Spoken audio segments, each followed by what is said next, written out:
Good afternoon, everyone.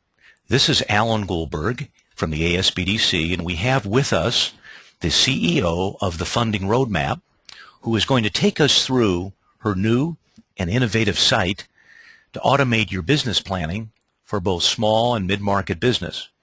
Today, Ruth Hedges, CEO of Funding RoadMap, is with me. Ruth, it is your show, and I've given you the presenter rights so you can drive. Take it away. Okay. Thank you very much. You're welcome. Thank you all. Thank you all for joining us today. We're very excited about our partnership with the ASBDC, and we're very excited about showing this new technology. As we all know, access to capital for entrepreneurs is a very difficult process, and we have come up with a really innovative sort of game-changing piece to the problem, and we hope that you will like it as much as we do. Today we're going to talk about due diligence, and this is really where I think success and failure, is determined. I'm sure you've all seen things like a due diligence checklist. This is one that I just plucked off the internet so that I could show you an example of the kinds of documents that are required during the due diligence process, for example, from an angel group. And as you can see, it's quite extensive. It covers everything from, contracts, intellectual property rights, employee benefits, licenses, permits, tax matters, all kinds of information on customers, articles and public relations. So basically what we did is we took all this information and we built this along with the information that you would find, for example, in a business plan template, which is also another long list of information, which most SBDC centers have their own version of this business plan template. And what we did is we took all this information and we compiled it into a reporting system, a virtual reporting system, and made this much simpler for people to compile. When getting funded, the due diligence process can be really excruciating for businesses. But if you know what to expect way ahead of time, it'll be a lot less painful. So what we did is we took all the due diligence questions, for example, all the legal issues.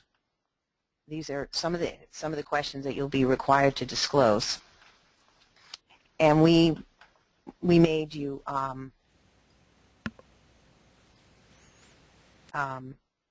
aware of them ahead of time, and we gave you a place for you to compile the information so that you could keep track of what you had accomplished, and then of course report it to the investor or the lender.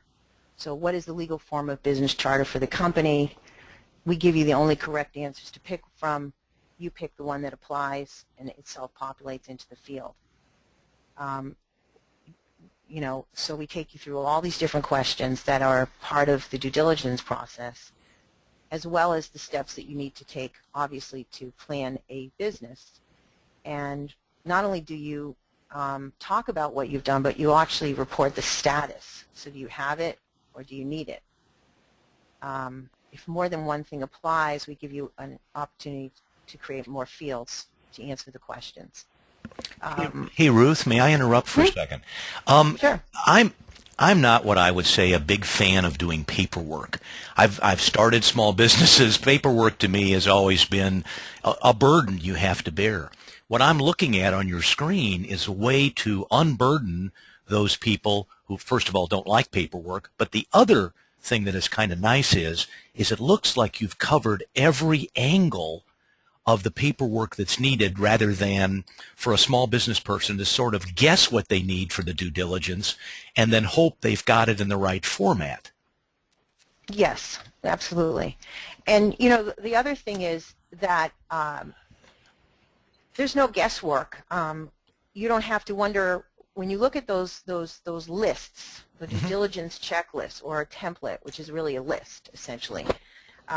You have the constant challenge of wondering if you actually complied with everything that you're supposed to fill out. and what of those things actually apply to your business. For example, here's a question about the seasonality of business industry. If you don't have a seasonal business, this whole section is not going to apply to you, and then you just skip over it. Mm-hmm. Well, for me, what you've done, and I don't know if the counselors see this as much as I do because I get involved in helping direct small businesses from a different angle, but for me, you've really taken the guesswork out. I can't tell you the number of times I've sat in front of business people with great ideas who have said, you know, I don't know if that applies or not. Here it looks like you've covered the angle so well that I know it applies, it doesn't apply. If it doesn't, I move on. And you've given me an opportunity to organize my thinking. I like the format that I'm seeing here, Ruth. It looks great. Thank you. Thank you very much. And again, as a counselor working with a client who's continuously making changes and taking steps to progress their business, this type of format allows you to know exactly, you know, where they are in the process. They're doing it now. They plan to do it. When do they plan to do it? What date do they plan to do it on? You know.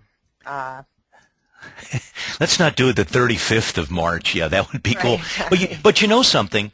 The task list is in a project like this is as important as the actual doing, because I know perfectly well if you can't keep track of what's happening, sometimes it gets lost in the shuffle too. So I like that. That task list and dating it really makes it nice.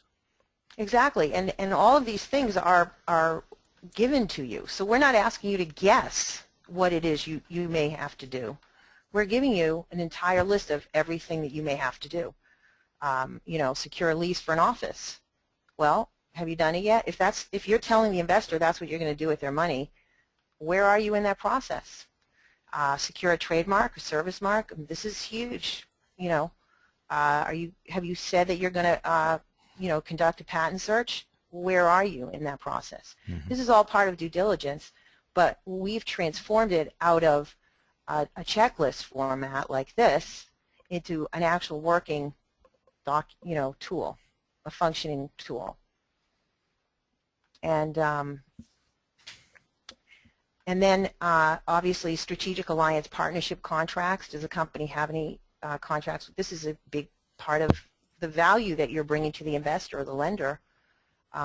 You have to be able to clearly articulate and prove, you know, that's what the whole due diligence process is proof of what you are saying you're going to do in your business plan.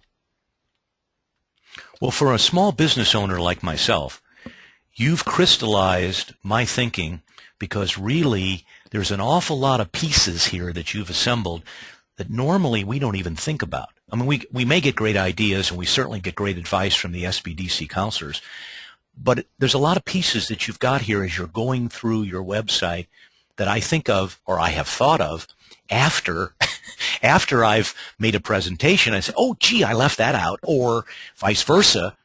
The banker says, well, you didn't think of these 4 things, so come back when those are handled. It's very thorough as you're spinning through what you're doing. I'm watching very closely some of the fields, and frankly, there's a bunch of things that I haven't thought of. Well, and that's the other part of this, because 50% of the funding roadmap is multiple choice. It becomes an educational tool. So at the same time that you're planning your business and you're putting together a report as part of the due diligence process, you are learning. You are learning about really important things that could be the difference between success and failure. Mm-hmm. So these are some of the sections in the business plan that are part of the due diligence process. And then we actually went another step further, which is not in any other product on the market, in whether it's a template, whether it's a software product, a business plan software product. We built the due diligence section. So this is really where you get into some of the more legal issues and also specific things about your company, shareholder meetings. These are compliance issues. You can keep records of all of this. And also lines of business, This is another really important chart. This is a financial accounting records. So, sorry about that. It's up here. Company checkbooks, chart of accounts, general account journals, general special ledgers, bank reconciliation reports, aging reports. Again, not all of this is going to apply to every business, but the ones where it does apply, whoever is doing the due diligence is going to want to know that it's complete and current. And if it's not, when will it be? And what is the fate of these records? Company tax returns obviously is going to be required by every company.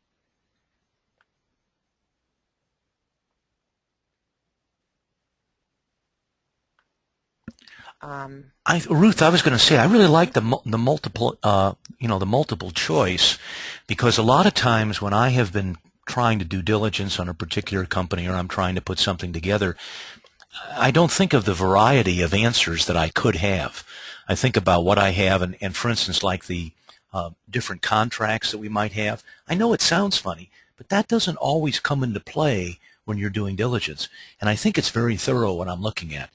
This particular structure really for me, it's like an educational tool that at the other end it helps me encapsulate what a small business is and is not. But it really is big on education. I like that a whole lot. It's going to help small business people like crazy. And I think the guidance counselors that are involved with the SBDC are going to look at it and say, it really does help people think in a very logical, linear fashion to get themselves organized. Absolutely, and if you are selling shares and you have to comply with blue sky laws and and all these other things, this gives you a place to keep track of all of that as well. The other thing that is a requirement is operating history data,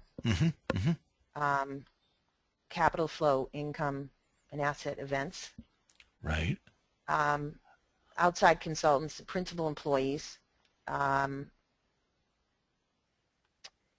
where you bank. And then this one, I find this is extremely important, which is insurance.